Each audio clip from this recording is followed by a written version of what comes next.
Hi, everyone. I'm Chanel Call in for Vladimir Duthier. We are now following the breaking news out of Washington, D.C. A search and recovery effort is underway in the Potomac River in Washington, D.C. to find victims after an American Airlines plane collided with an Army helicopter over Washington. Emergency first responders are now scouring the river amid frigid temperatures. Officials there say around 30 bodies have so far been recovered, with another 30 still missing.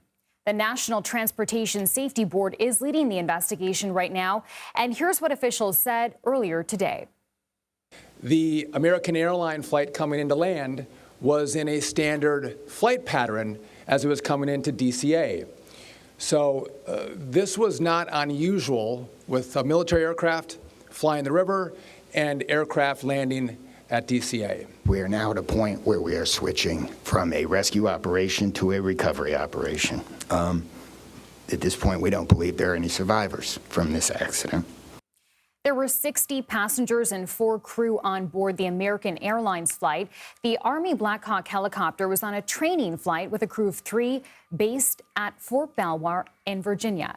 The passenger plane had taken off from Wichita, Kansas, and was approaching for landing when that collision happened. U.S. Figure Skating now confirms several members of its team were on the flight. Officials also say Reagan National is expected to reopen and resume flights after 11 o'clock this morning. Recovery teams are battling cold temperatures, wind, and debris in the waist-deep water of the Potomac River. And the mayor of Wichita, Kansas, spoke earlier this morning about this unfolding tragedy. Listen in. We mourn with all those who have been impacted.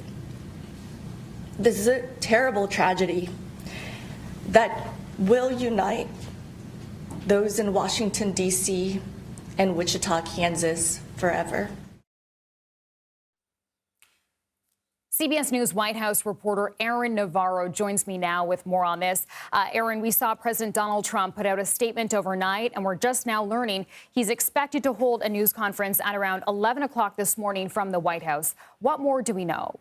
It'll be his first remarks on camera in that White House briefing room, as you mentioned, at 11 o'clock. He also posted on Truth Social this morning saying that he has, quote, been fully briefed on the terrible accident that took place at DCA. May God bless their souls. So we're expecting to hear more from Trump. We've been hearing from Transportation Secretary Duffy, who was just sworn in yesterday, as they have been giving information as they can about the recovery efforts, about how NTSB is leading the investigation. We also saw Defense Department Secretary Pete Hegseth put out a video just about an hour or so ago saying that they are actively working to investigate what occurred and why, and noting that the helicopter was on an annual proficiency training flight.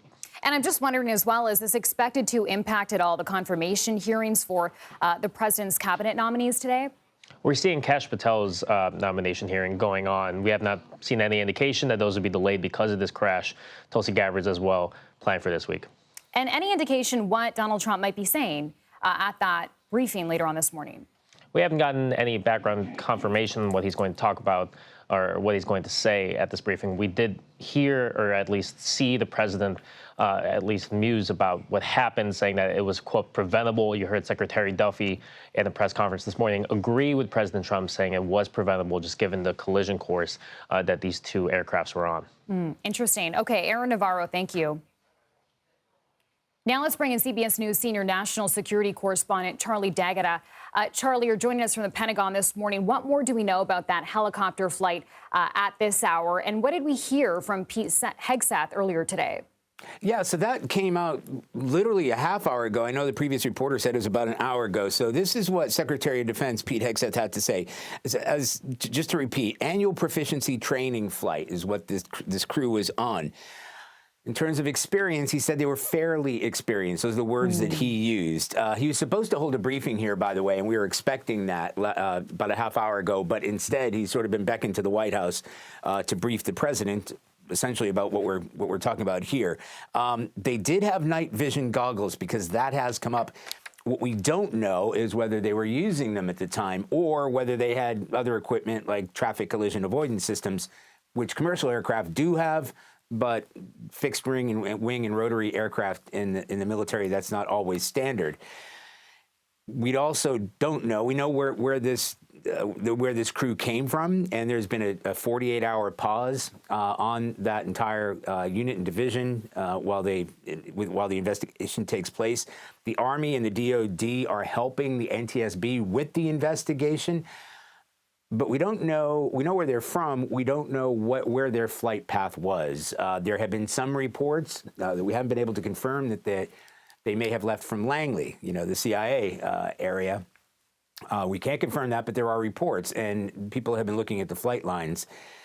And I have to drill down on this. I've been here for 6 months or so, and I was astonished with the amount of traffic. To see Black Hawk helicopters up and down the Potomac right around Reagan National is routine. That's not rare at all. Even at night, it happens all the time. And I was really surprised when I came here to see that sort of, because the aircraft come in over this building at such low levels. I mean, the commercial aircraft, passenger airlines, and then you've got helicopters. But again, to suggest that this is a training flight doesn't necessarily suggest that the crew was inexperienced. This is an annual proficiency test and night flying. And I think we really have to determine, what went wrong. I hate to use the term stay in their lane, but that it is such a congested high traffic area, and military aircraft do have to coexist side by side with this very busy airport, which is right in the center of town, essentially. But this is routine. There shouldn't have been anything out of the ordinary that would have caused this collision. That's a really important point, I think, to make, Charlie. When people think of training flights, often they may think of inexperienced pilots. Based on what Pete Hegseth said in that video just released, as you mentioned, about half an hour ago, is there any better explanation for what may have happened and how those pilots were trained to handle a situation like this? Well, I don't know.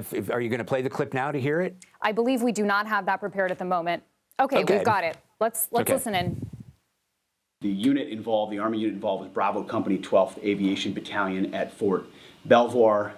It was an annual proficiency training flight. And when we look at the crew, and not all kin have been notified, so we're going to withhold ranks and names at this point. We do know on our side who was involved. It was a fairly experienced crew, and that was doing a required annual night evaluation. They did have night vision goggles. The 12th Aviation Battalion, as of now, is granted a 48-hour operational pause on contingency missions as what happened is reviewed, and a senior level aviation team, an investigative team from our Aviation Safety Center, was deployed last night and already is in Washington, D.C. to investigate what's going on. We anticipate that the investigation will quickly be able to determine whether the aircraft was in the corridor and at the right altitude at the time of the incident. So there you have it. I mean, not a lot of detail there. Importantly, fairly experienced crew. This is a routine annual proficiency test. The battalion has been put on pause for 48 hours. My understanding is he doesn't want to get ahead of the briefing of the president at the White House with the information that he's got. Okay, a lot of news to follow here. Thank you so much, Charlie. And CBS News correspondent Natalie Brand is joining us now outside Reagan National Airport in Arlington, Virginia. Natalie, good to see you. We know some of the victims' family members were there overnight waiting for answers. What's being provided to them right now? What are they being told to do? Yeah, this is just so heartbreaking and devastating, Chanel. The American Airlines CEO was here in D.C. Well, he is still here. He was at that press conference earlier this morning, updating the media, obviously expressing deep sorrow for those impacted, the families of the 60 victims, the passengers on that flight, and the 4 crew members. And as we continue to learn more about who was on board, we know that the U.S. figure skating community put out a statement earlier this morning saying that sadly, they confirmed that members, several of their community, were on board that flight, returning to D.C. from a training program. And just within the last hour, we learned that that includes 6 people from the Skating Club of Boston. The CEO of that club saying 2 coaches, 2 teenage athletes, and the athletes' moms. He went on to say it's a close-knit bond, and I think for all of us, we've lost family. So those just some of the people on board that flight from Kansas here to Washington. And then, of course, the military service members on board the Black Hawk. I know you were just talking at length about that. Such a huge tragedy, so much grief to process here on the ground. And amid all that grief, Natalie, of course, the search and recovery mission continues. And this is going to be a huge mission under really tough conditions. So talk about what's happening on the ground there this hour. Yeah, overnight, Chanel, first responders, hundreds of them, were searching, combing through the Potomac River, looking for any sign of life when this was still a rescue operation. They were working in extremely cold, frigid waters. It was very windy last night, so facing the complication of wind, again, extremely low temperatures and the darkness. Now that the sun is out, at least that provides a little bit of relief. But this has sadly, as you mentioned, turned into a recovery effort. And they will have to, expected to work through the coming days to try to retrieve more bodies from the Potomac. As you've been reporting, CBS News has learned from a law enforcement source that at least 30 bodies have been recovered so far. All right, Natalie Brand in Washington, thank you. And I want to bring in Stephen Wallace now, a former director of accident investigations for the FAA. Stephen, thanks for joining us. The NTSB, we understand, has now taken over this investigation. What does that mean, and what are next steps? How are these government bodies sort of working together to find out what happened? Well, there will be parties to the investigation. The NTSB will run the investigation and determine the probable cause. But I worked alongside of them for many years, and I can say they are extremely thorough and extremely methodical, and they don't speculate and they don't rush to conclusions. So, on this tragic day one, where the pain of these families is so powerful. And people want answers immediately, and of course there aren't answers immediately. But I'm very confident that the NTSB thoroughly examines every piece of evidence, and there is almost any evidence that you could want is available in this accident. The airliner will have state-of-the-art voice and data recorders. There's video. There are eyewitnesses, and there's all the wreckage. So they will get to the truth, but they never rush to it. They never try to rush to a conclusion. Quite the opposite. Stephen, there's so many questions right now about communication and what kind of conversations happened between air traffic control and the two flights that were involved here. Air traffic apparently said to the helicopter, "Do you see the plane?" The Army aircraft said yes. So what may have happened here? Well, I'm not going to speculate, but you can just from your own experience driving over those bridges and everything, there's a lot of lights in every direction. And so is it possible that the pilots of the helicopter saw an aircraft, but it wasn't the right aircraft, or saw something else? We just don't know. And I'm just not going to speculate. Was there a call to abort? Do we know anything about why that happened or didn't happen? I mean, would air traffic control not be able to see that this was coming?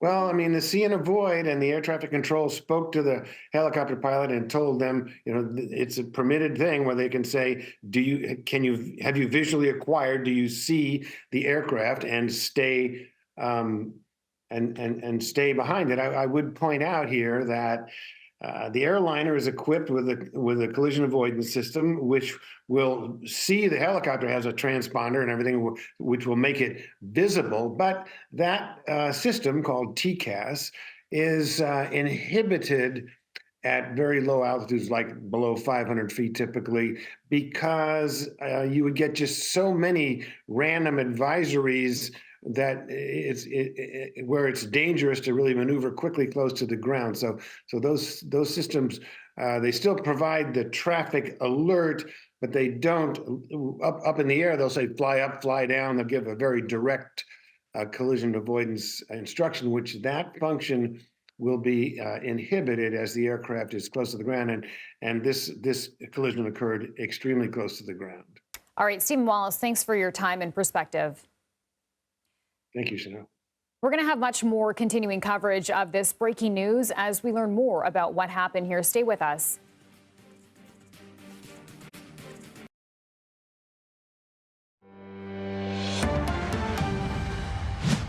Welcome back. A search and recovery effort is currently underway in the Potomac River in Washington, D.C. to find victims after an American Airlines plane collided with an Army helicopter over Washington.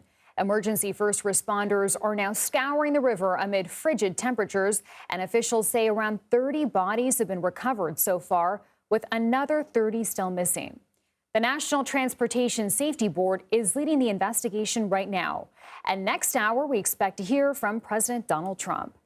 For now, I want to bring in CBS News Homeland Security correspondent Nicole Skanga. Nicole, what are we hearing from Homeland Security Secretary Kristi Noem? And what will the agency really be looking into here? Yeah, the Department of Homeland Security surging resources from the U.S. Coast Guard. And we know that there were rescue boats sent in the very early hours of this morning from both Station Washington and Station St. Indigos. And so a lot of personnel convening here on the Potomac River, including the Coast Guard, but also working in coordination with some of the local and state law enforcement on the ground. We know that D.C. Police and EMS, Fire, they are the lead right now, and they're working with federal partners. FBI is also assisting, though we should point out that at this point, no indication of any sort of criminal intent here. And that is part of the reason this is being investigated, not by the FBI, but by the NTSB. You mentioned it earlier, the National Transportation Safety Board. A lot of questions for them. Most notably, can they explain why this lapse in communications apparently occurred just moments before the crash late last night, I should say. And we expect a press conference with them today at 2 p.m. I'll tell you, I've been up in D.C. airspace before. I've been texting and speaking with some helicopter pilots who are familiar with this area, and they are just frankly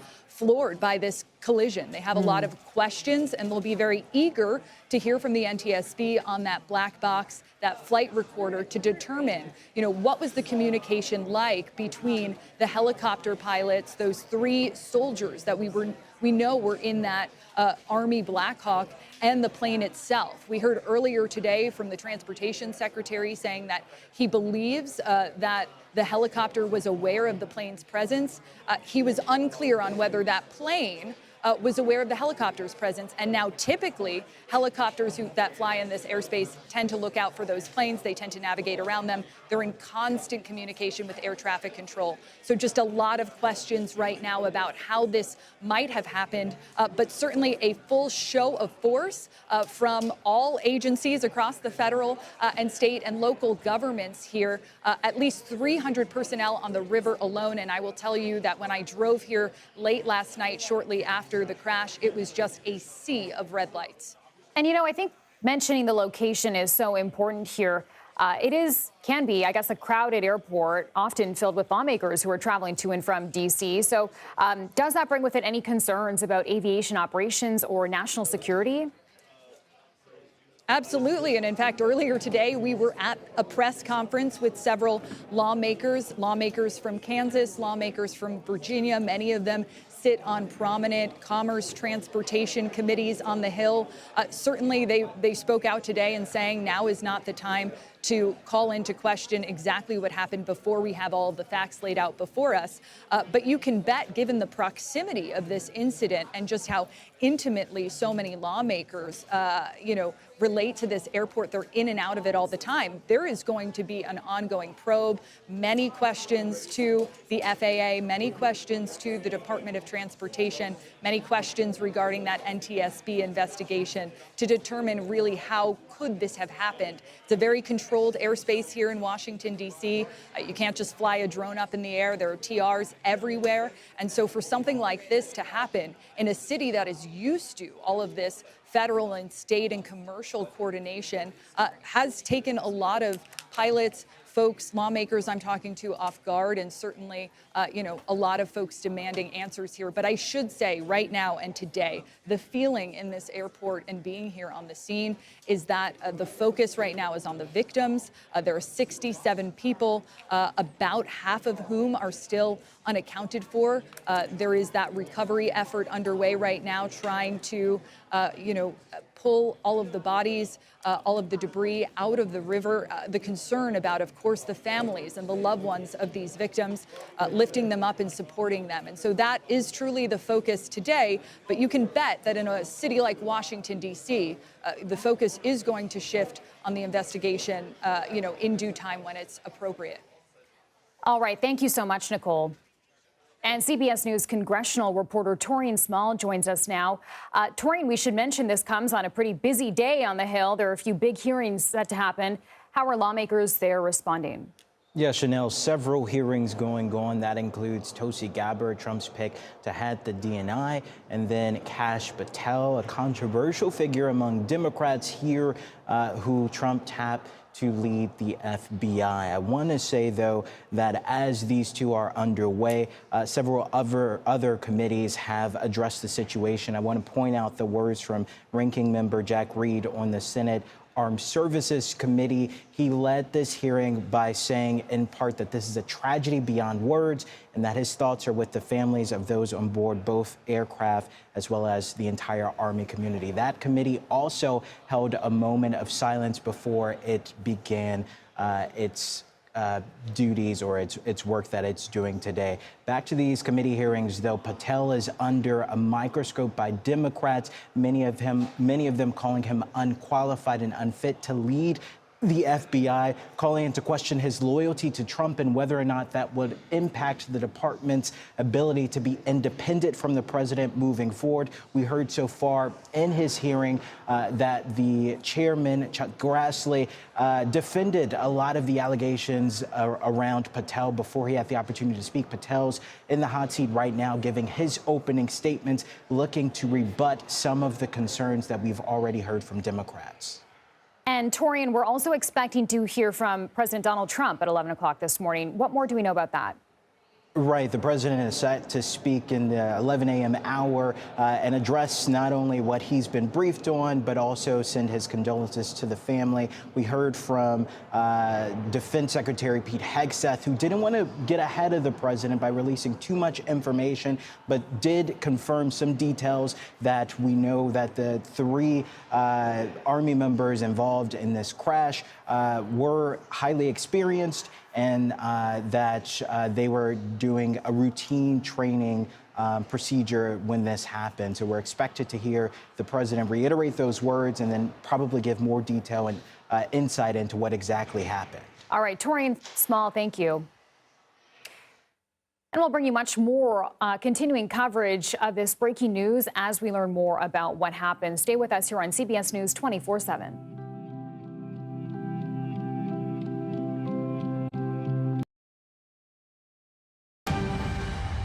Welcome back. We continue to follow some breaking news this hour. Right now, there is a search and recovery effort underway in the Potomac River in Washington, D.C. They're trying to find victims there after an American Airlines plane collided with an Army helicopter over Washington. Emergency first responders are currently scouring the river amid frigid temperatures there. Officials say around 30 bodies have been recovered so far. Next hour, we expect to hear from the President, Donald Trump. And CBS News White House reporter Aaron Navarro joins me now with more on this. Aaron, talk about the timing here, because we were supposed to hear from Pete Hegseth, Defense Secretary. He was supposed to hold a briefing that was canceled. He instead put out a video. Now we know we're going to hear from President Donald Trump in just about 30 minutes. So talk about what happened there.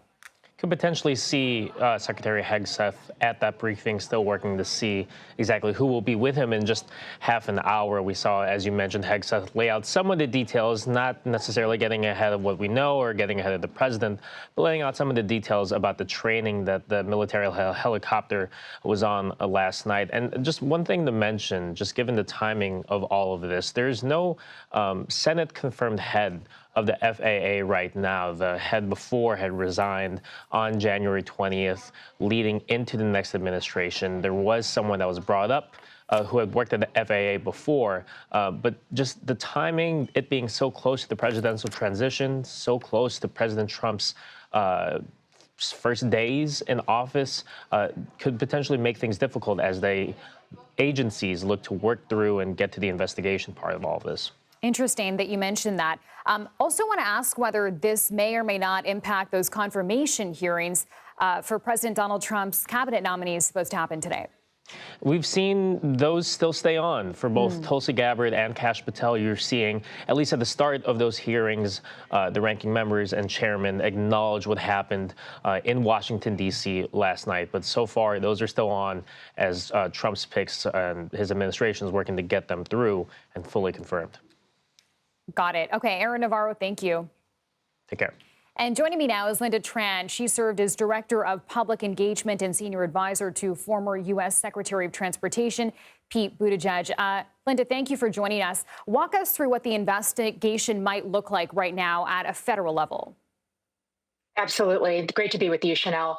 So right now that we've turned the switch over to the recovery side of things, what it really means is that the NTSB is in the driver's seat. And so what you'll see is DOT and the FAA move to support the NTSB's independent investigation in all the ways they can, whether that is helping to provide technology, looking into the digital trail with them, sharing communiques that occurred across the agency, things that the air traffic control tower was able to transmit to both aircraft, that sort of information, which will ultimately help the NTSB provide its recommendations, its assessment of what the causes were for this tragic collision and what it thinks the next step should be. Linda, I want to ask you about something that Aaron Navarro had just mentioned, that right now there is no Senate-confirmed head of the FAA.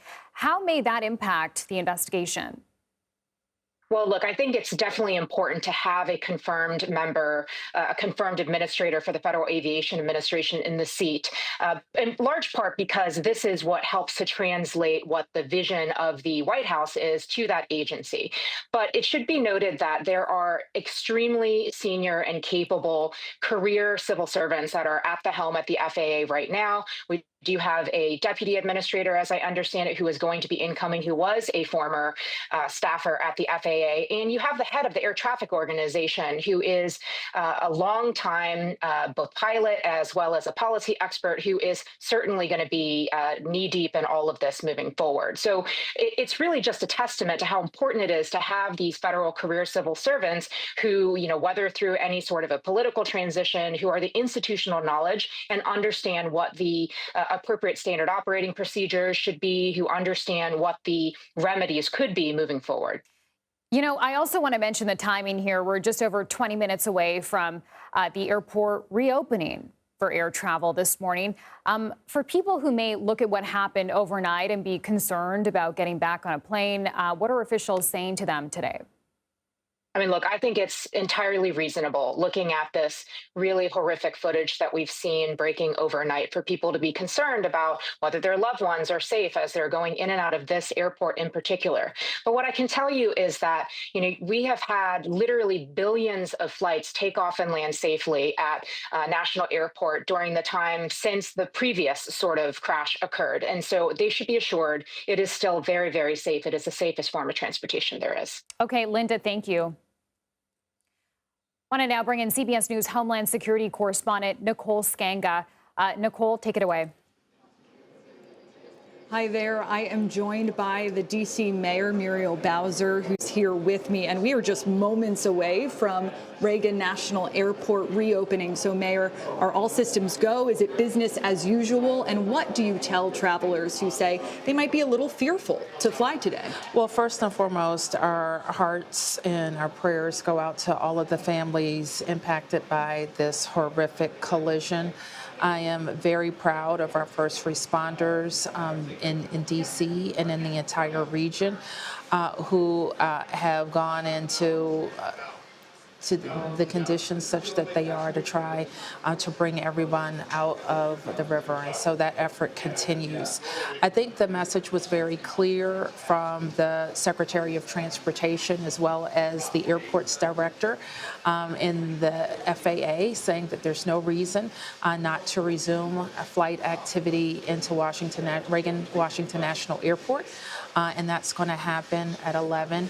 We should say that anybody who has travel plans should check with their carrier, because we know that carriers are adjusting flights. Yeah, and it's going to be important to double check today. You talked about that colossal effort by federal, state, local, law enforcement, first responders. Absolutely. You've been in meetings all day. Yes. What is the latest you can tell us about this recovery operation? And in particular, I mean, it's going to be so critical, this next phase, for bringing some sense of peace and solace to the families of victims, too. Well, the airline, of course, is working with the families that were on the plane. The Department of Defense is working with the military personnel to make sure families are notified. The National Transportation Safety Board becomes the lead agency now on the investigation, because I know people have a lot of questions and want to be assured that our skies are safe. Absolutely. And I want to bring up, because for those who might not be familiar with Washington, D.C., this is a very controlled, meticulous airspace. There is a lot of coordination between federal, local, commercial, which makes this all the more shocking, quite frankly, of an event. For those who are not used to how the airspace is here, talk about that a Well, little. the airspace is different here because of the federal assets of our nation, the White House, the Capitol, the Congress, so there is more restricted airspace. Here, for example, you wouldn't see like a small plane that someone was operating at a different airport. You just wouldn't see that. The fact that there was a military aircraft involved, they don't have the same restrictions that other like private or commercial small planes would have. So the fact that it was a military plane and a commercial plane would explain how it could be in the restricted airspace. Yeah, and we expect all of that to be part of the investigation. Absolutely. We know that the NTSB is likely to brief us later today on that. What questions are you asking as this investigation continues? Well, what we will want to know, of course, is why were the two aircraft in such close proximity? Did they both have permission to be in close proximity? Do we need to make some changes either to the flight plans for the commercial aircraft or for the military aircraft? And certainly we would want to see a pause in some of those flights close to the airport. Yeah, especially those training flights. Lastly, I do want to ask specifically about the victims and their families. Do you have the reassurances from the chief of fire and EMS here that they are going to ensure that every last individual is recovered? Absolutely. And furthermore, is DC planning any services or events or even counseling for some of the families impacted by this? Well, for sure, we're following the lead of American Airlines, and they have processes in place that they are relying on. We have our own first responders who we will want to support with counseling, who've been in the water, and unfortunately, it's traumatic to be involved in these recovery efforts. So we're going to be supporting them every step of the way.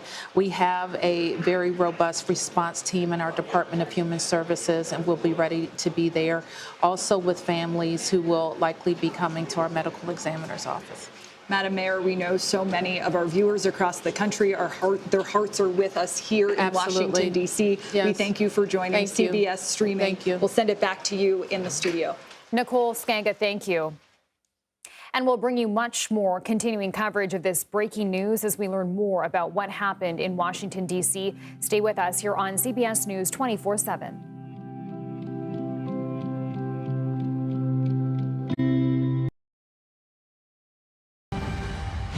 We continue to follow breaking news this hour. Search and recovery efforts are now underway to find victims along the Potomac River in Washington, D.C. An American Airlines plane collided with an Army helicopter over Washington. Officials there say more than 24 bodies have been recovered so far, and President Trump will speak just around 11 o'clock this morning. I want to bring in CBS News congressional correspondent Caitlin Huey-Burns for more on this. Caitlin, what are we learning about the victims right now?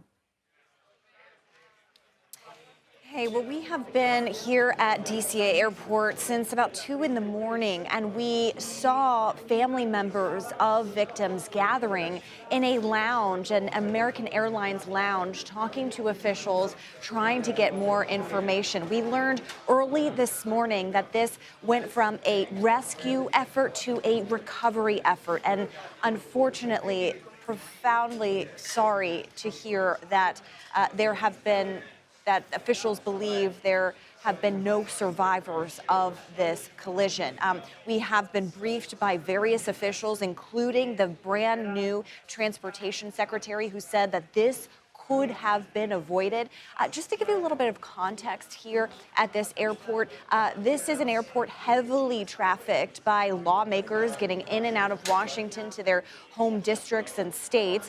Typically on a Thursday like this, you'll see a lot of lawmakers trying to get home. It's a small airport, however, and there's been a lot of concern among some lawmakers that this is an airport that's too congested, that there are too many flights coming in and out. But officials were also stressing that the flight patterns that we saw yesterday, not only from the American Airlines commercial flight landing here at DCA, but also with the military Black Hawk that was flying, is also a normal activity. We see this all the time.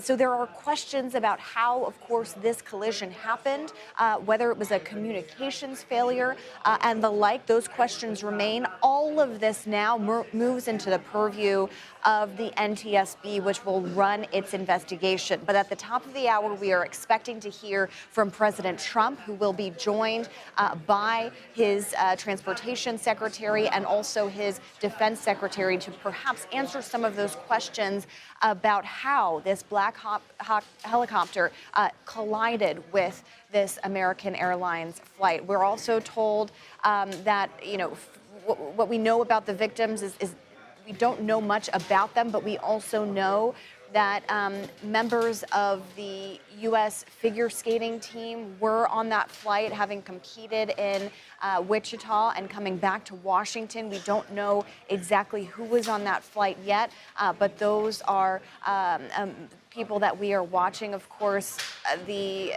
no one can imagine what these families are going through as they're waiting for answers and as the recovery effort continues. They had 300 first responders here on site shortly after that collision happened, shortly before 9 p.m. last night. And Caitlin, I know you got there sometime around 2 o'clock this morning, and there were a lot of family members who were there trying to figure out what's going on and get some answers. Talk about the mood there. Yeah, I mean, as you can imagine, you hear about this happening and you wonder, was someone I know on that flight?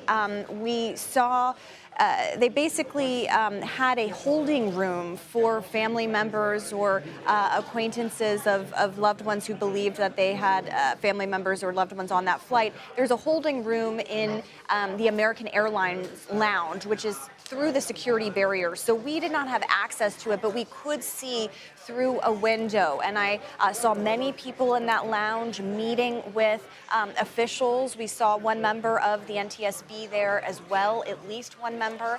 As you can envision it, people touching each other's shoulders, taking comfort in the idea that they were going through this tragedy together, but also this, wanting to know answers. I talked to one woman who arrived about 3 in the morning, essentially got in her car, parked right outside the airport and went in, said that she was looking for any news about her friend who was on that flight. So, of course, those victims are top of mind for us as we learn in the coming hours or days exactly who they are. And we also know that this investigation continues and recovery efforts continue as well. All right. And Caitlin, can you walk us through, in terms of the operation on the ground, the search and rescue operation that is now a recovery operation, what's happening there? Because we understand the conditions are a bit tough. Yeah, that's right. Yesterday, when this crash happened, the skies were clear. Officials here today noted that. So that also goes into the questions about how this exactly happened. But it was also very cold here. It has been cold here for quite some time. Just a couple of weeks ago, we had a big snowstorm. So as you can imagine, these waters are cold.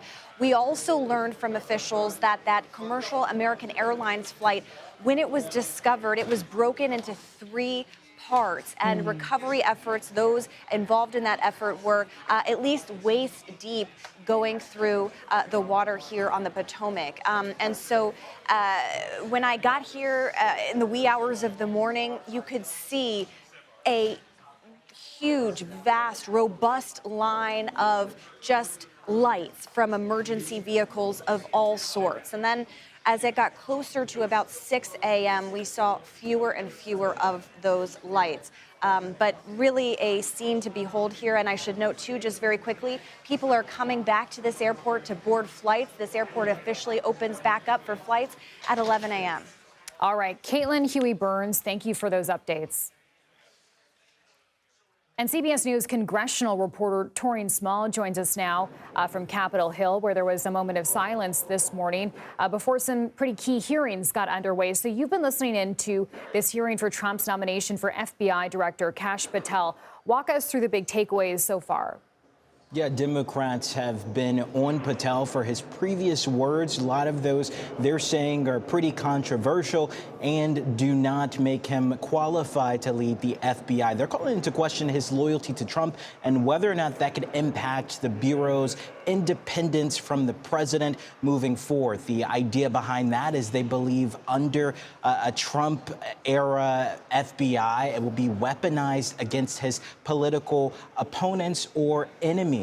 Enemies was brought up quite a few times. Senator Dick Durbin, the ranking member on this committee, said that he believed that Patel has an enemies list, as he said previously, and he brought that up on top of going after some of other controversial things that he said. He referred to his association with far-right figures, including conspiracy theorists, and then his association, but also connection to January 6 rioters. He questioned him on whether or not it was appropriate for him to have association with the families of people convicted and then ultimately in prison for their involvement in the January 6th riot on the U.S. Capitol. As this hearing continues, we're also hearing Republicans speak to the character of Patel, giving him an opportunity to defend himself and clean up some of those statements, oftentimes saying Democrats are taking them out of context. Patel himself has pushed back on the idea that he associates himself with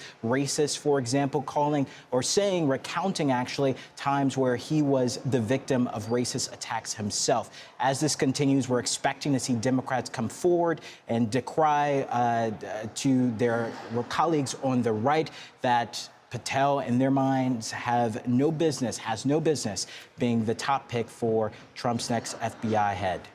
And Torian, it's also day 2 today of RFK Jr.'s hearing as he seeks to be the head of Health and Human Services for the country. We saw what happened yesterday. It does appear he has sort of sweeping Republican support. Will he have enough support to clinch this nomination?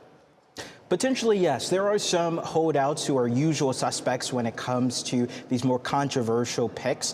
Susan Collins of Maine, who is a part of the Senate Health Committee, which is holding the hearing today for Robert F. Kennedy Jr., she said that she has some questions that still need answers. She wouldn't disclose whether or not she will be voting for him. She's saying she's following her protocol of waiting until she listens in full to this hearing. But she has some questions that need answers. There's also Lisa Murkowski of Alaska, who's been non-committal about her support for Robert F. Kennedy Jr. And then there's Mitch McConnell. He was the third defector when it came to Pete Hegseth's confirmation. He previously talked about how he had issues or concerns around RFK's association with people who looked to repeal the polio vaccine. So these are 3 people that we're watching, but that math there, Chanel, still would mean that Republicans would have a simple majority if the Vice President J.D. Vance comes down, steps into his role as the president of the Senate, and casts that tie-breaking vote for Robert F. Kennedy Jr. And finally, one more key hearing we're watching closely is Tulsi Gabbard, looking to be Director of National Intelligence. She is Trump's pick. Talk about her journey, because a bit of an unconventional route to this nomination. And what are her chances looking like today?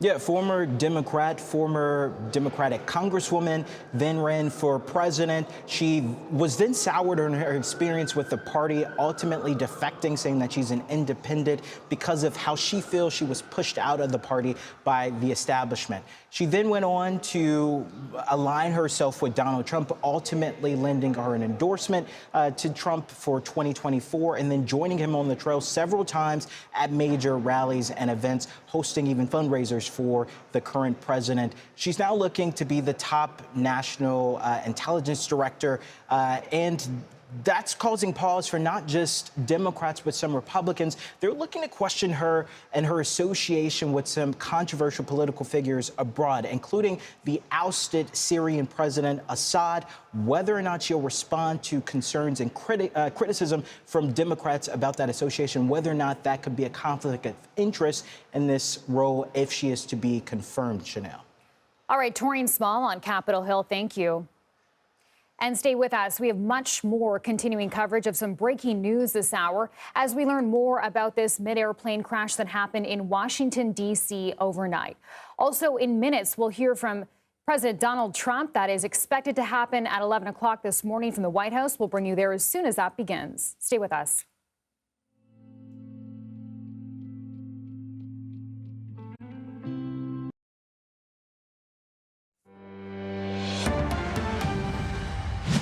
Everyone, welcome back. I'm Chanel Call and for Vladimir Duthier. Right now, we are following some breaking news out of Washington, D.C. Any moment now, we expect to hear from U.S. President Donald Trump about that tragic mid-air crash of a passenger jet and Black Hawk helicopter that happened overnight in Washington, D.C. So here's what we know so far. Crews, we're told, are still on the ground searching more than 12 hours later, although this now has been classified as a recovery mission, with the expectation that no one involved could have survived. At this hour, Reagan International Airport, where that flight was headed, is now back open. A short time ago, we heard from the Secretary of Defense, who said in a video message that the crew of that Army helicopter were equipped with night vision technology at the time of this crash and called them, quote, fairly experienced. It was already going to be a very busy day for the commander-in-chief, as some of the most controversial cabinet picks, including his would-be FBI chief and director of national intelligence, are on Capitol Hill right now as we speak for their highly anticipated confirmation hearings. And things are already getting heated. All right, for more on all of this, let's bring in CBS News senior national security correspondent Charlie D'Agata. Charlie, let's start with those comments from Pete Hegseth. Came in just about an hour ago now, and this was supposed to be a briefing turned into a video message that was posted online. Walk us through the big takeaways, especially what he said about the experience level of the people on board. Yeah, that's right. We were all sort of beckoned to go to the briefing room here at the Pentagon just down the hallway from me at around 9:30, and then it was called off pretty quickly because we were told that the defense secretary had to make his way to the White House to brief the president about these very same things. As you touched on, fairly experienced. There's been a lot of question about the age, the rank, et cetera. He wouldn't divulge any of that. He said because there are still next of kin issues involved, so we weren't even able to ascertain a rank. The night vision goggles, yes, they did have night vision goggles. We don't know yet whether they were actually using the night vision goggles. He did point out, and we've been pointing out this morning, we've been calling it a training mission because that's what the Army had originally referred to it as, but it was an annual proficiency training flight. So it's an annual test that pilots do. So it wouldn't be unique to have crews in a Black Hawk helicopter that are running up and down the Potomac all day and night to be doing these training missions even at night. Now, there might be some question, as he had pointed out. He said, we should be able to determine whether the aircraft was in the right corridor. Obviously, that's important, and the right altitude.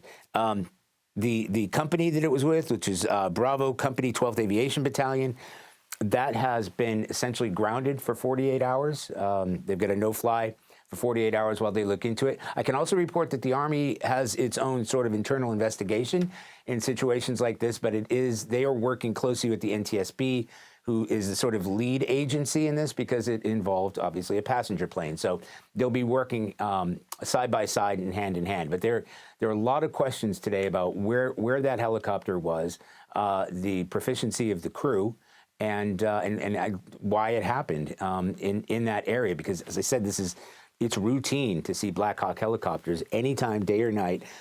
Sometimes they're shuttling VIP military personnel across Washington. So the nature of the proficiency test flying in D.C. at night next to Reagan is exactly the kind of training that they would have had to have been tested on.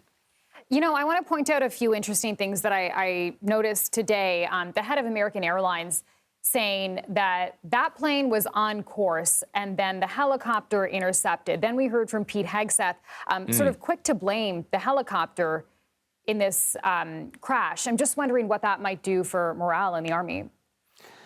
Yeah, it's tough. And I think looking at Secretary Hegseth's statement, first of all, this would have been the first time that he has addressed the media at all inside the briefing room. So we were looking forward to that.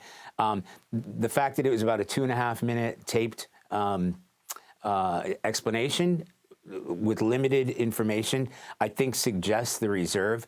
We've seen the video of in a couple of different angles of the collision itself, and it does look as if the passenger plane was on a slow descent into the right area, and the helicopter ran into it. They didn't sort of run into each other. So those are the types of questions that will be asked. And there's also some question about air traffic control, whether they had told the crew inside the helicopter, hey, have you seen that aircraft? But there was another aircraft taking off at the time. Perhaps they were thinking, well, maybe it's that aircraft. The other thing we don't know, we're going to have to find out, is we're not sure, and I think I know the answer, and the answer is no, whether a rotary aircraft, a military rotary aircraft, has something called the traffic collision avoidance systems. That is something that is standard on civilian aircraft and has been for decades. Whether or not that would have helped, or whether it would have helped with situational awareness, I don't know. This is going to be a long investigation. The Army is doing what they can to determine and work with the NTSB to determine exactly what happened. And as Secretary Hegseth himself said, we have to determine whether that aircraft was in the right corridor and at the right altitude. That's critical as to what happened. Charlie, I want to ask more about that communication piece, because I think there's so many questions about that right now. And many people may not be familiar with what's normal communication between an Army aircraft and air traffic control. And then we keep hearing this thing about seek and avoid, the seek and avoid system. Can you walk us through what normal communication would look like? Well, so as I understand it, the way it works in a metropolitan area like this, there are other cities and other towns that have a relatively high concentration of military aircraft flying around. But this is sort of unique. One, in the location of Reagan National itself. And for those who haven't been here, it's about 5 minutes, genuinely 5 minutes from the Pentagon. They overfly the Pentagon on their landing approach. They come down the Potomac. But this is obviously a very heavily congested area in terms of U.S. military aircraft. As I said, Black Hawks are flying up and down the Potomac all the time. You have Marine One, Marine Two, the president's aircraft that are flying around the same location at the same time. So when it comes to coordination, that goes through the tower. You know, they have communications with one another. Obviously, they have communications with their own bases. This would have been part of that training and part of that proficiency test. It's exactly what they would have been testing for. But ultimately, once they get close to Reagan National and you've got civilian aircraft on approach, then it becomes the tower's responsibility to make sure that everybody's aware of that. They should be aware that there are aircraft in the air. They have different systems to do that. But they also have to have eyes on. Some important context there. Charlie Daggett, thank you. Thank you. All right, now I want to bring in CBS News Homeland Security correspondent Nicole Skanga. She is at Reagan National Airport, which just minutes ago reopened. Yeah, absolutely. And actually, we are just starting to see across from me, there's a window, if I can paint a picture for our viewers, and we are just starting to see the first commercial flights land. We're here in Terminal 1. We've been watching as a Southwest flight just landed moments ago. And it's been fascinating to see the airport really transform over the past 14 hours. I've been here for 14 hours, initially at a standstill, and we saw the monitors, the screens turn red as there were confused, frustrated, very upset, frankly, travelers here at the airport. Eventually, those clearing out. We know that at least 15 planes were grounded last night, in addition to 19 that were diverted to nearby Dulles Airport, but now can confirm that operations are fully up and running. We've been speaking with some travelers who have trickled in asking, are you concerned? Are you nervous? We've gotten sort of mixed responses. Some folks understandably shaken by some of the video that they saw surface overnight. Others confident that they will travel safely today. And of course, both myself and my colleagues have pressed the DC mayor, the Secretary of Transportation, lawmakers to say, can the American public feel confident heading on a plane today? And everyone has resoundingly responded, yes, the FAA feels confident. There's been a lot of coordination in terms of law enforcement and first responders on the ground today. But as for Terminals 1 and Terminals 2, just saw another Southwest flight take off. It is business as usual, at least on this side of the airport. And Nicole, you spoke to DC's mayor just about half an hour ago, live here on CBS News 24/7, and she was talking about the kinds of support available to families of the victims. Walk us through what is going to be offered. Yeah, and really American Airlines is leading much of this. So they've actually stood up a bit of a resource center in Terminal 2. That's across from where we are now, where it's serving as a place where families can gather. They have resources available to them. There are counselors on standby, and American, offering many services to those families. Of course, the mayor saying that, the whole city is behind these individuals. We heard lawmakers, both senators from Virginia, as well as a local congressman, say their offices are open for any families that need assistance or guidance during this time. Earlier this morning, about 2 press conferences ago, we also saw both senators from Kansas. They had rushed to Reagan National Airport to try to comfort some of the families that were here and waiting. Of course, our affiliate speaking to one individual who was waiting for his wife, who said he had received a text message just 20 minutes before the flight was meant to land. And so some very heartbreaking stories emerging. We're still learning more about the victims, but certainly there is an effort here to really try to lift up these families as much as possible. It's interesting, I think in the next few days, and we've talked about this a little bit on 24/7, there are going to be a number of questions that lawmakers pose, a number of questions for the NTSB, which is the lead investigative agency here, about what went wrong. But today, the feeling is really trying to bolster and support these families as much as possible, focus on the victims, find out more about them, and offer what guidance can be offered or what love can be offered, quite frankly, to their loved ones.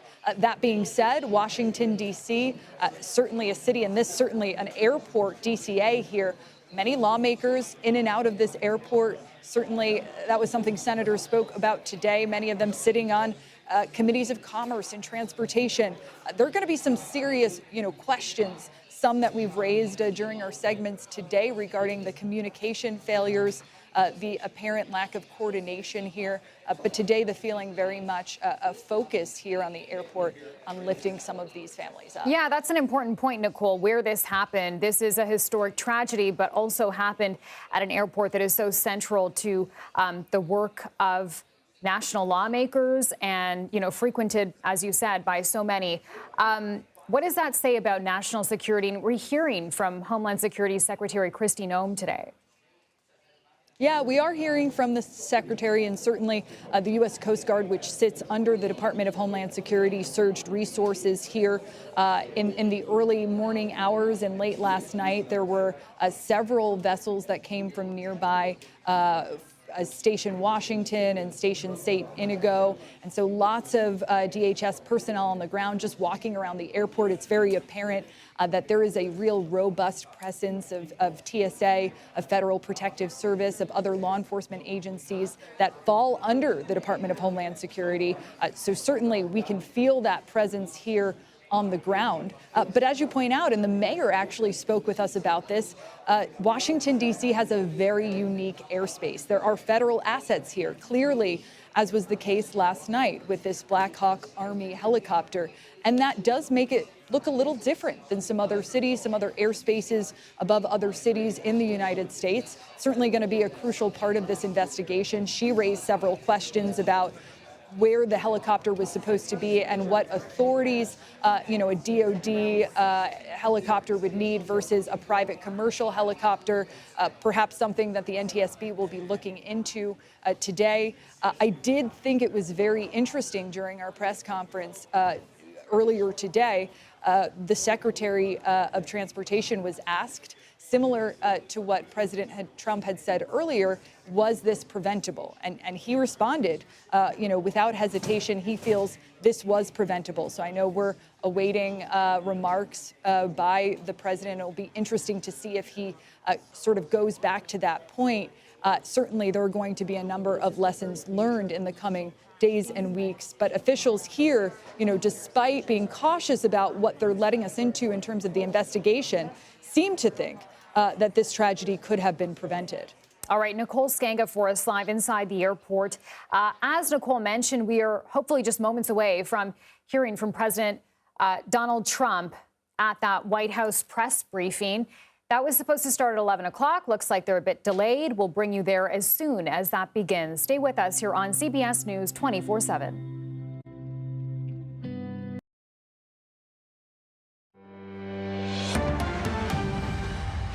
Welcome back. We continue to follow breaking news. Any moment now, we expect to hear from President Donald Trump about that tragic mid-air collision of a passenger jet and Black Hawk helicopter in Washington, D.C.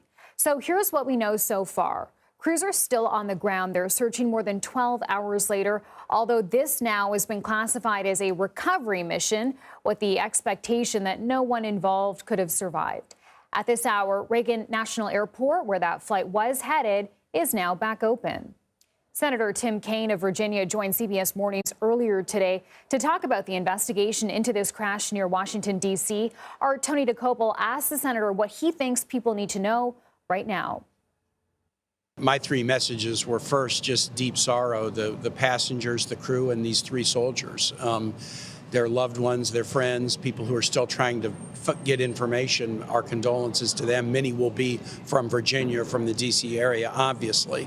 Second, praise for the first responders who have worked state, federal, local, D.C., Maryland, Virginia. It's a coordinated effort, and to do a search and rescue and now recovery operation in the Potomac overnight, cold water, ice on the water, very, very difficult and challenging. So we praise those efforts. There's a lot of questions. Obviously, most have seen video footage. You can't tell a lot from video footage taken at night, but that footage raises a lot of questions about how this happened. As the Secretary of Transportation mentioned, military flights and commercial flights are pretty common in this area. It's a very congested airport. So what was the breakdown? The National Transportation Safety Board is on the scene, already visited with the chairman of the board this morning who was here. They will do a press briefing later today, and they'll start to, they control the investigation. They'll start to provide answers. Well, you mentioned a lot of questions, and it's very early. The black box has been recovered. That'll tell us things. But you mentioned the congestion here. That's a point you brought up before as a member of Congress. This is an airport designed to handle 15 million passengers a year. I think 25 million are now passing through it. Is the congestion going to be an area of probe for you in Congress? I'm sure the NTSB will look at that. It is a concern that I have raised for years because, again, this is a an airport that has a modest footprint with a huge number of passengers in and out, and it's had a great safety track record. But I have been concerned, but again, not a good time to speculate. The right thing is I do have confidence in the NTSB. They'll get the answers that we need. Air traffic controllers were attempting to make contact with the helicopter, let it know that the commercial airliner was coming in and they would need to avoid it. There was some garble in that exchange. It raises a larger question of whether or not we have enough air traffic controllers if that crucial connection from the ground to the air is going to be there for all these passengers taking off today. One of the key aspects of the FAA reauthorization bill that Congress did last spring was to increase the number of air traffic controllers because we were concerned that as a nation we didn't have enough. Again, I don't know whether that played any part here. You did hear communication that has now been made public between the tower and the helo, where the helo acknowledges the presence of the plane. But beyond that, we just can't say anything right now. You know, there's all this technical stuff and these questions about what happened. There's also so much of emotion in this. There's the human side of this. The first thing I thought is the people who were here at Reagan Airport, your constituents, they were moments away from what they thought was going to be a reunion with loved ones. Have you been able to meet with any of those families yet? What have they told you? How are they doing? Not yet, but... Let's take you now to a CBS News special report. It's a CBS News special report. We're going to take you live right now to the Brady briefing room in the White House, where we just caught a glimpse of President Donald Trump. We expect to hear his first remarks on this tragedy over the Potomac. Let's listen in.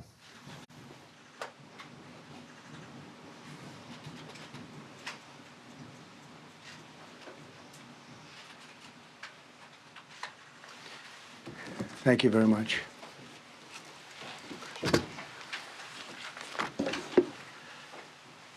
I speak to you this morning in an hour of anguish for our nation.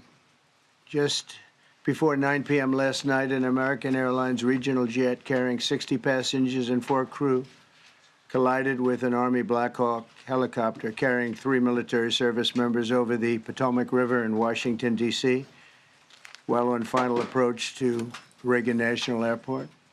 Both aircraft crashed instantly and were immediately submerged into the icy waters of the Potomac. Real tragedy.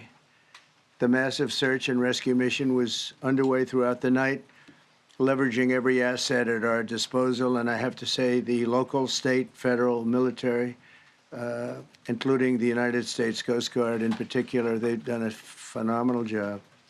So quick, so fast. It was mobilized immediately. The work has now shifted to a recovery mission. Sadly, there are no survivors. This was a dark and excruciating night in our nation's capital and in our nation's history, and a tragedy of terrible proportions. As one nation, we grieve for every precious soul that has been taken from us so suddenly, and we are a country of really, we are in mourning. This has really shaken a lot of people, including people, very sadly, from other nations who were on the flight. For the family members back in Wichita, Kansas, here in Washington, D.C., and throughout the United States and in Russia, we have a Russia contingent, some very talented people, unfortunately, were on that plane. Very, very, very sorry about that. Whose loved ones were aboard the passenger jet. We can only begin to imagine the agony that you're all feeling. Nothing worse. On behalf of the First Lady, myself, and 340 million Americans, our hearts are shattered alongside yours, and our prayers are with you now and in the days to come. We'll be working very, very diligently in the days to come. We're here for you to wipe away the tears and to offer you our devotion, our love, and our support. There's great support. In moments like this, the differences between Americans fade to nothing compared to the bonds of affection and loyalty that unite us all, both as Americans and even as nations. We are one family, and today we are all heartbroken. We're all searching for answers. That icy, icy Potomac, it was a cold, cold night, cold water. We're all overcome with the grief for many who have so tragically perished, will no longer be with us. Together we take solace in the knowledge that their journey ended not in the cold waters of the Potomac, but in the warm embrace of a loving God. We do not know what led to this crash, but we have some very strong opinions and ideas, and I think we'll probably state those opinions now. Because over the years I've watched as things like this happen, and they say, well, we're always investigating, and then the investigation 3 years later, they announce it. We think we have some pretty good ideas. But we'll find out how this disaster occurred, and we'll ensure that nothing like this ever happens again. The FAA and the NTSB and the U.S. military will be carrying out a systematic and comprehensive investigation. Our new Secretary of Transportation, Sean Duffy, his second day on the job when that happened. It's a rough one.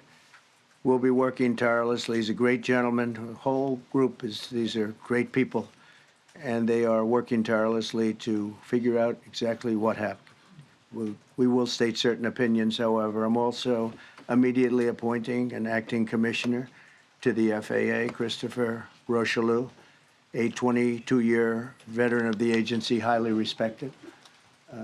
Christopher, thank you very much. Appreciate it.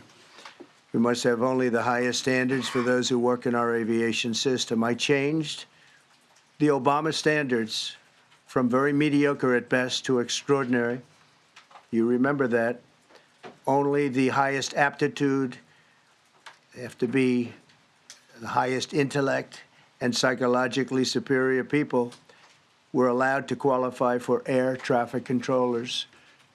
That was not so prior to getting there. When I arrived in 2016, I made that change very early on because I always felt this was a job that, and other jobs too, but this was a job that had to be superior intelligence, and we didn't really have that, and we had it. And then when I left office and Biden took over, he changed them back to lower than ever before. I put safety first. Obama, Biden, and the Democrats put policy first. And they put politics at a level that nobody's ever seen, because this was the lowest level. Their policy was horrible, and their politics was even worse. So as you know, last week, long before the crash, I signed an executive order restoring our highest standards for air traffic controllers and other important jobs throughout the country. So it was very interesting. About a week ago, almost upon entering office, I signed something last week that was an executive order, very powerful, on restoring the highest standards of air traffic controllers and others, by the way. Then my administration will set the highest possible bar for aviation safety. We have to have our smartest people. It doesn't matter what they look like, how they speak, who they are. It matters intellect, talent, the word talent. They have to be talented, naturally talented geniuses. You can't have regular people doing that job. They won't be able to do it. But we'll restore faith in American air travel. I'll have more to say about that. I do want to point out that various articles that appeared prior to my entering office, and here's one. The FAA's diversity push includes focus on hiring people with severe intellectual and psychiatric disabilities. That is amazing. And then it says FAA says people with severe disabilities are most underrepresented segment of the workforce, and they want them in, and they want them, they can be air traffic controllers. I don't think so. This was in January 14th, so that was a week before I entered office. They put a big push to put diversity into the FAA's program.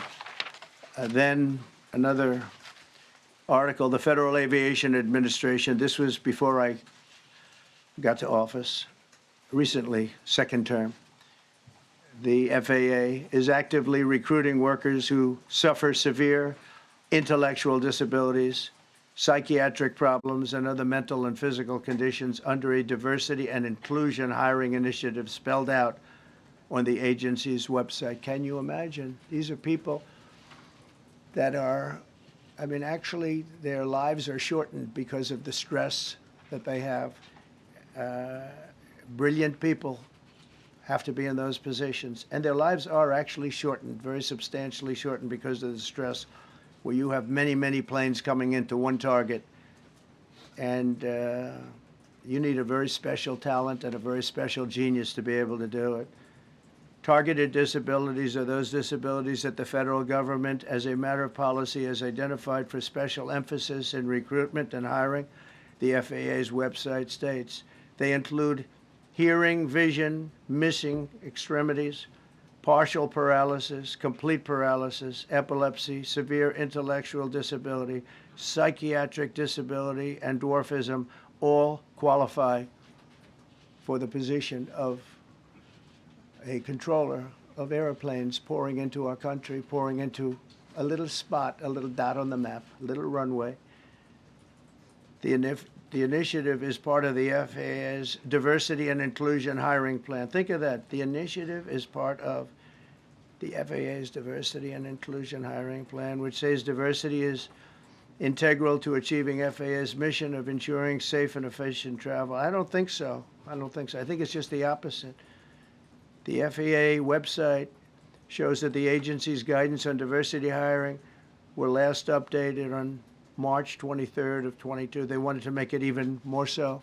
And then I came in, and I assume maybe this is the reason. The FAA, which is overseen by Secretary Pete Buttigieg, a real winner. That guy's a real winner. Do you know how badly everything's run since he's run this Department of Transportation? He's a disaster. He was a disaster as a mayor. He ran his city into the ground, and he's a disaster now. He's just got a good line of bullshit. The Department of Transportation, his government agency charged with regulating civil aviation. Well, he runs it, 45,000 people, and he's run it right into the ground with his diversity. So I had to say that it's terrible. Then it's a group within the FAA, another story, determined that the workforce was too white, that they had concerted efforts to get the administration to change that and to change it immediately. This was in the Obama administration just prior to my getting there. And we took care of African Americans, Hispanic Americans. We took care of everybody at levels that nobody's ever seen before. It's one of the reasons I won. But they actually came out with a directive, too white. And we want the people that are competent. But now we mourn and we pray and would like to ask all Americans to join me in a moment of silence as we ask God to watch over those who have lost their lives and bring comfort to the loved ones. And I just want to say God bless everyone in this room. This has been a terrible, very short period of time. We'll get to the bottom of it. So we all saw the same thing. We've seen it many times. I've had the honor of hearing tapes. Tapes are scary, very scary tapes. You had a airliner coming in, American Airlines. He was doing everything right. He was on track. He was the same track as everybody else. They came in. It's probably the same track as they've had for 25 years or more. He's coming in the path. And for some reason, he had a helicopter that was at the same height, obviously when they hit, but pretty much the same height, and going at an angle that was unbelievably bad. When the air traffic controller said, "Do you see?" He was talking about, "Do you see him?" But there was very little time left when that was stated. And then also, he said, "Follow him in." And then almost immediately after that, seconds after that, there was the crash that took place. Well, you follow him in, that means like everything's fine. Follow him in. You had a pilot problem from the standpoint of the helicopter. I mean, because it was visual. It was a very clear night. It was cold, but clear, and clear as you could be. The American Airlines plane had lights blazing. They had all of their landing lights on.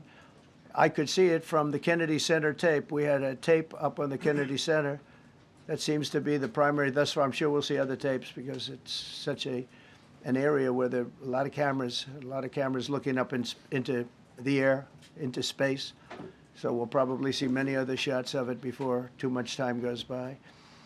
But we had a situation where you had a helicopter that had the ability to stop. I have helicopters. You can stop a helicopter very quickly. It had the ability to go up or down. It had the ability to turn. And the turn it made was not the correct turn, obviously. It did somewhat the opposite of what it was told. We don't know that that would have been the difference because the timing was so tight. It was so little. There was so little time to think. But what you did have is you had vision. The helicopter had vision of the plane because you had vision of it all the way, perfect vision of it all the way from at Kennedy Center where the tape was taken. And for some reason, there weren't adjustments made. Again, you could have slowed down the helicopter substantially. You could have stopped the helicopter. You could have gone up. You could have gone down. You could have gone straight up, straight down. You could have turned. You could have done a million different maneuvers. For some reason, it just kept going and then made a slight turn at the very end, and by that time it was too late. They shouldn't have been at the same height, because if it wasn't the same height, you could have gone under it or over it, and nobody realized, or they didn't say that it's at the same height. At the same height, it still wouldn't have been great, but you would have missed it by quite a bit. Could have been 1,000 feet higher. It could have been 200 feet lower, but it was exactly at the same height, and somebody should have been able to point that out. So all of this is going to be studied, but it just seems to me, from a couple of words that I like to use, the words common sense, some really bad things happened, and some things happened that shouldn't have happened. So you had a helicopter going in an identical direction. You had a helicopter that was at the exact same height as somebody going in essentially the opposite direction. You had a plane that was following a track, which is a track that every other plane followed. And I don't imagine, I know I've heard today that they might have been following the preceding plane, which was pretty close, but not that close, the preceding plane. But you wouldn't have even been able to see that because of the direction that the helicopter was coming in at. So you had a confluence of bad decisions that were made, and you have people that lost their lives, violently lost their lives. We're going to take a few questions. I'd like to ask our new Secretary of Transportation to say a few words. Sean Duffy, great gentleman, just started.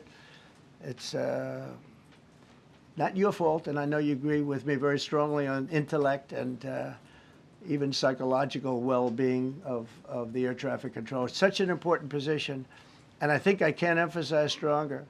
I changed it when I first ran in 2016. I changed it. We had the highest standard that you could have, and then they changed it back. That was Biden, to a standard I read it to you. That was from one of your papers. One of the people in this room actually wrote that. And then I changed it back a few days ago. And unfortunately, that was, we'll see. We don't know that necessarily it's even the controller's fault. But one thing we do know, there was a lot of vision, and people should have been able to see that, at what point do you stop? At what point do you say, wow, that plane's getting a little bit close? So this is a tragedy that should not have happened. Please, sir. Thank you, Mr. President. And I would just note the President's leadership has been remarkable during this crisis. We have had a whole of government response, local, state, federal. And when you see that kind of cooperation, it begins with the leadership in this body. So thank you for that, Mr. President. You make our jobs a lot easier. You made an important point that when we deal with safety, we can only accept the best and the brightest in positions of safety that impact the lives of our loved ones, our family members. And I think you make a really important point on that, Mr. President. That is the motto of your presidency: the best and the brightest, the most intelligent coming into these spaces. I want to take a moment and extend my condolences to the families of the loved ones we commit to them that we are going to get to the bottom of this investigation, not in 3 years, not in 4 years, but as quickly as possible with the NTSB, who is here today, as well as the FAA. What happened yesterday shouldn't have happened. It should not have happened. And when Americans take off in airplanes, they should expect to land at their destination. That didn't happen yesterday. That's not acceptable. And so we will not accept excuses. We will not accept passing the buck.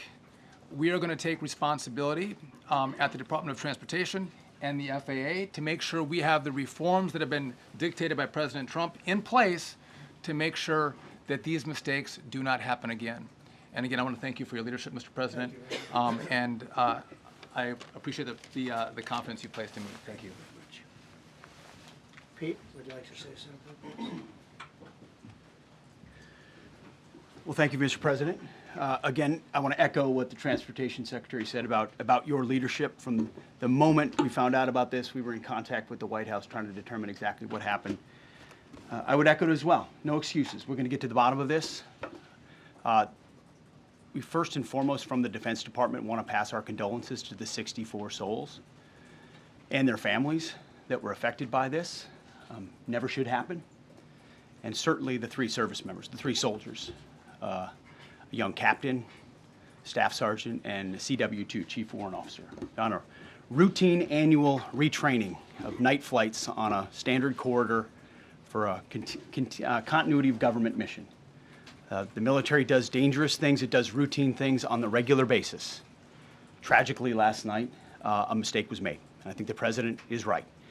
There was some sort of an elevation issue that we have immediately begun investigating at the DOD and Army level. Army CID is on the ground investigating. Top-tier aviation assets inside the DOD are investigating, sir, to get to the bottom of it so that it does not happen again, because it's absolutely unacceptable. But I want to echo what the Transportation Secretary and you, Mr. President, said, because it pertains to the DOD as well. We will have the best and brightest in every position possible.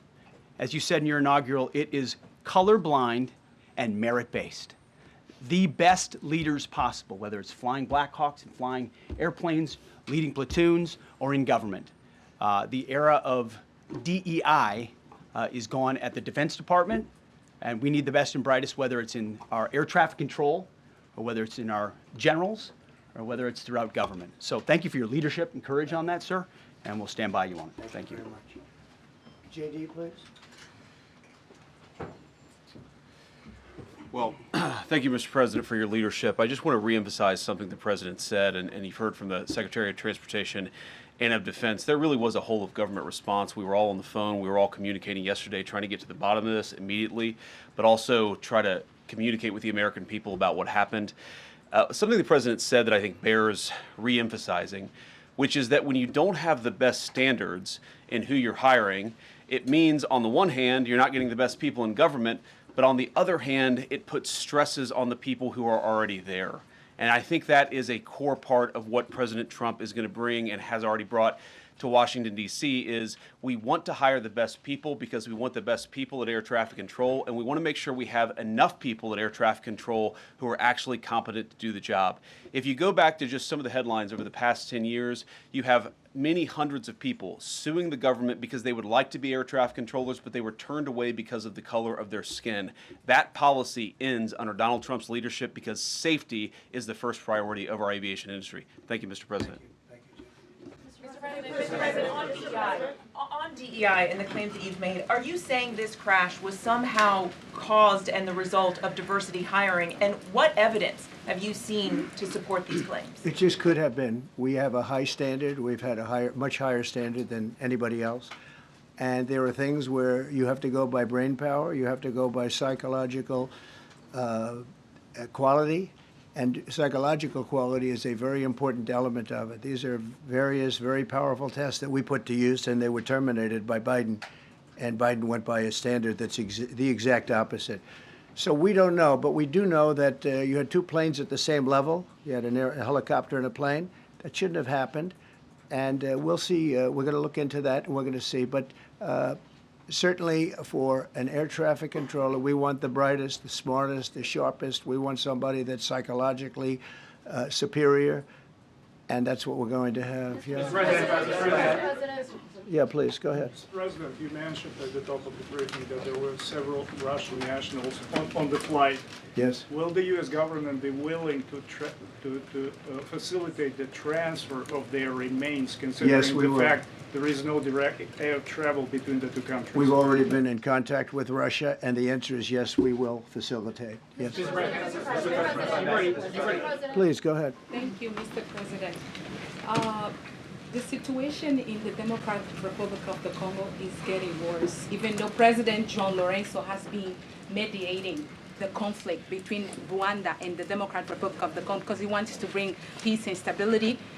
The situation is really bad right now. I want to hear from Ms. President if you have any plan in the future to bring peace in the Democratic Republic of the Congo. Well, you're asking me a question about Rwanda, and it is a very serious problem, I agree, but I don't think it's appropriate right now to talk about it, but it is a very serious problem. We don't even yet know the names of the 67 people who were killed, and you are blaming Democrats and DEI policies and air traffic control and seemingly the member of the U.S. military who was flying that Black Hawk helicopter. Don't you think you're getting ahead of the investigation right now? No, I don't think so at all. I don't think with the names of the people, you mean the names of the people that are on the plane? You think that's going to make a difference? Does it comfort their families They to are hear you a blaming group of DEI people that have policies? lost their lives. If you want a list of the names, we can give you that. We'll be giving that very soon. We're in coordination with American Airlines. We're in coordination very strongly, obviously, with the military. But I think that's not a very smart question. But are you I'm blaming- surprised coming from you. Are you blaming Please. Thank you. Please. Thank you, President Trump. Thank you for being here. Based on your analysis so far, do you have a sense of who was at fault, if it was the plane, the helicopter, air traffic control, and can you assure people that it is safe to fly in and out of D.C.? Well, I've given you the analysis, and the analysis was it was based on vision. You had a lot of people that saw what was happening. You had some people that knew what was happening. There was some warnings, but the warnings were given very, very late. You know, those warnings were given very late. It was almost as they were given a few seconds later, there was a crash. It should have been brought up earlier. But the people in the helicopter should have seen where they were going. I can't imagine people with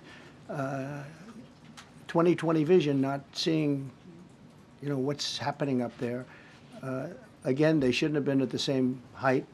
You're going in reverse directions or sideways directions. Obviously, you want to be at different heights. I see it all the time when I'm flying.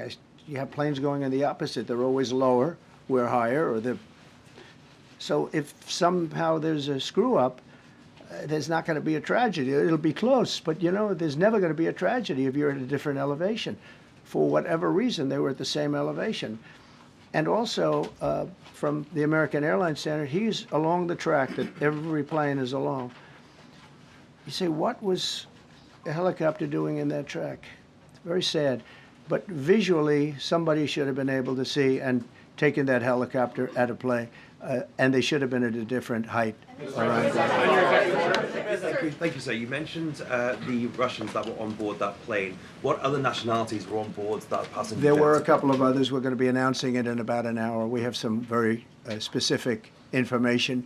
We're calling the countries. We've spoken to most of them, but there were some other countries represented. Mr. President, have you spoken to President Putin? I have not, no. Mr. President, on your executive order, Not about this. On your executive order, you've already issued an executive order you say will restore aviation safety. Right. This crash happened after that. Was the executive order successful, and what more needs to change to keep people safe? Well, you know, we issued it 3 days ago, and we're in the process of making those changes. This is something that should have been done a long time ago. Actually, my original order should have never been changed, and I think maybe you wouldn't have had this problem. Maybe. Yeah, please, go Yes, ahead. thank you. We see like everyday life that very often those diversity hires cause sometimes issues, as you just mentioned.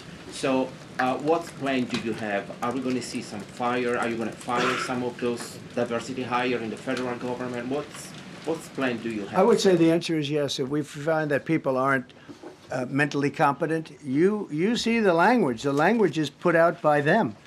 And if you see that, I'm not going to bore you by reading it again, but these are not people that should be doing this particular job. They'd be very good for certain jobs, but not people that should be doing this particular job. Mr. President, you have today blamed the diversity elements, but then told us that you weren't sure that the controllers made any mistake. We then said perhaps the helicopter pilots were the ones who made the mistake. It's all under investigation. I understand that. That's why I'm trying to figure out how you can come to the conclusion right now that diversity had something to do with this crash. Because I have common sense, okay? And unfortunately, a lot of people don't. We want brilliant people doing this. This is a major chess game at the highest level. When you have 60 planes coming in during a short period of time, and they're all coming in different directions, and you're dealing with very high-level computer work and very complex computers. And one of the other things I will tell you is that the systems that were built, I was going to rebuild the entire system, and then we had an election that didn't turn out the way it should have. But they didn't build the systems properly. They spent a lot of money renovating a system, spending much more money than they would have spent if they bought a new system for air traffic controllers, meaning the computerized systems. There are certain companies that do a very good job. They didn't use those companies. They used companies that should not have been doing it. No, I think it's very important to understand that for some jobs, and not only this, but air traffic controllers, they have to be at the highest level of genius. Okay. I want to ask you about the ice skaters in a moment because the U.S. ice skating community was affected. But first, if I can, the cited FAA text that you read is real. But the implication that this policy is new or that it stems from efforts that began under President Biden or the Transportation Secretary Pete Buttigieg is demonstrably false. It's been on the FAA's Who said website. That, you? No, it's on the website, the FAA's website. It was there in 2013. It was there for the entirety. What I read. It was there for the entirety of your administration Nice and too. easy. So my question is, why didn't you change the policy during your first administration? I did change it. I changed the Obama policy, and we had a very good policy. And then Biden came in, and he changed it. And then when I came in 3 days ago, I signed a new order bringing it to the highest level of intelligence. Okay. It was on the website. Please. Quiet. Thank you, Mr. Welcome back to the. I'm sorry. You mentioned that a vision was probably the problem that was at issue in this crash. There's been some reports that one of the pilots in the helicopter may have been using night vision equipment. Was there any indication? I heard that. We don't know. We're going to know that pretty soon. It may change your view plane if you do have the night vision. So it's very possible that could have happened. That would be maybe a reason why you wouldn't actually see as well as on a clear night. You can see sometimes better without it. I have a couple of more. Mr. President, is it helpful to have your Secretary of Transportation confirmed, and does this intensify your interest in getting other nominees confirmed quickly? Go to what? Is it helpful to have your Secretary of Transportation confirmed, and does this intensify your interest in getting other nominees confirmed quickly as well? Well, sure. We want fast confirmations. And the Democrats, as you know, are doing everything they can to delay them. They've taken too long. We're struggling to get very good people that everybody knows are going to be confirmed, but we're struggling to get them out faster. We want them out faster. It's a good question, actually. We've been pushing Sean. Everyone knows Sean for a long time. He got many, many Democrat votes, but they want to take as long as they can. They ask questions like some of the questions that Peter would ask that were totally irrelevant and not very good questions, but they want to just keep it going. They want to keep it going as long as possible. I was very honored, actually, that you got so many Democrat votes. That was really good. That was really good. When I apply to meet with the families, and second question, is it your impression that military training was done during that time? The what? The training that the helicopter was involved in. Is it anything you can tell us about that? You don't know. These are the things that will come up with the investigation. You don't know. But the helicopter obviously was in the wrong place at the wrong time, and a tragedy occurred. Please. Thank you, Mr. President. I've got a question about the... No, go ahead, please. Thank you, Mr. President. You've been critical of the current regulations, and you've called for big reforms at FAA.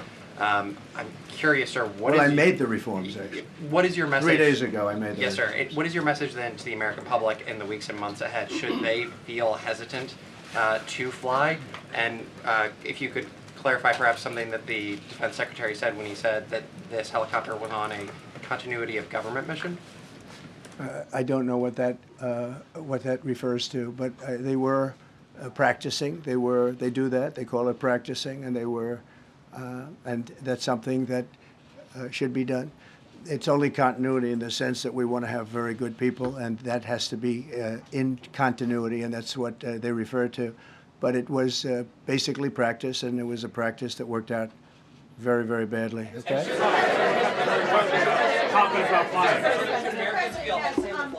On his question, the first question, should people be hesitant to fly right now? No, not at all. I've not hesitated to fly.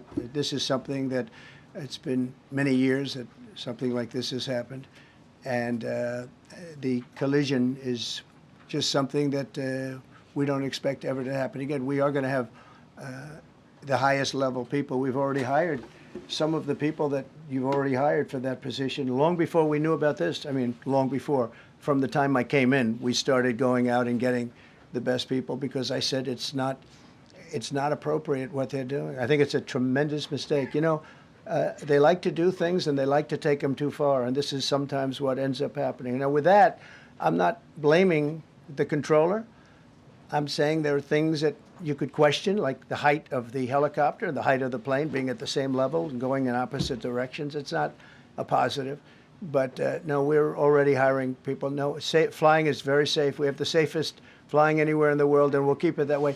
Thank you all very much. Thank you very much,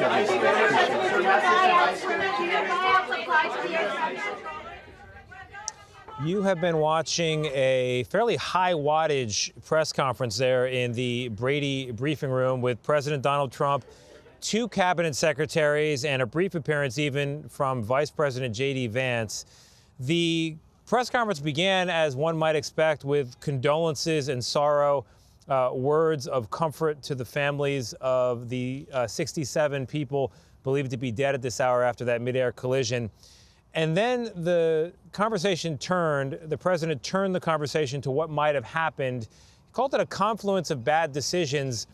And then the bulk of the commentary was about diversity, equity, and inclusion, and an executive order that he signed a few days ago that he says corrected an FAA policy that was hiring people who were not qualified to be air traffic controllers. But then at another point, he said didn't blame the air traffic controllers necessarily. And he seemed to, in fact, be blaming maybe the pilots of the Army helicopter. They were on the wrong path. He said they should have seen. It wasn't really clear by the end, as I turned to our Ed O'Keefe here, who was listening along with me, what the president thought in a firm way was at fault at this hour. He said it could have been. He said he had common sense. Didn't seem like he had firm conclusions, Ed. No, Tony, he seemed to be jumping to conclusions before an investigation begins, saying, I'm going to express my opinions, knowing that it could take several years for an investigation to be completed. Let's convey 2 pieces of information he shared. First, he assured the flying public they should fly.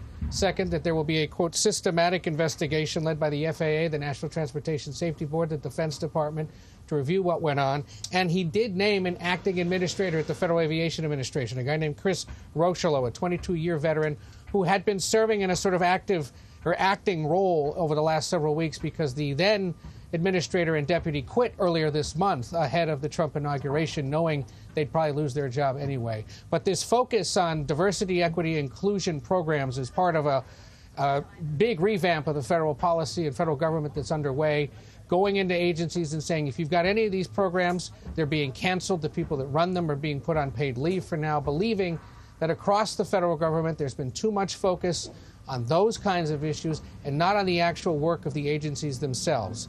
Whether he's inferring here that somebody was in fact hired through that program is unclear, but he's at least using that as one scapegoat in the early hours of this investigation. Tony. Yeah, it certainly sounded that way, Ed. You know, I'm reminded of the fact that from 2009, the last deadly crash like this, to this one, you had 4 different presidents who oversaw a remarkable stretch of safety in the skies. They shared leadership during that time. Now it seems like President Trump wants to put the blame on Biden and Obama, as he put it in this remarkable press conference. We'll keep following it. Ed, thank you very much. You've been watching a news conference by President Donald Trump in the aftermath of this tragedy over the Potomac, last night's mid-air collision between a regional jet and an Army helicopter. He said it's an hour of anguish for our nation, and sadly, he reiterated there are no known survivors. Trump promised investigators will find out how this disaster occurred, and our coverage of this tragedy will continue on CBS Mornings, your local news, and also, of course, streaming on CBS News 24/7. You've been watching a CBS News special report.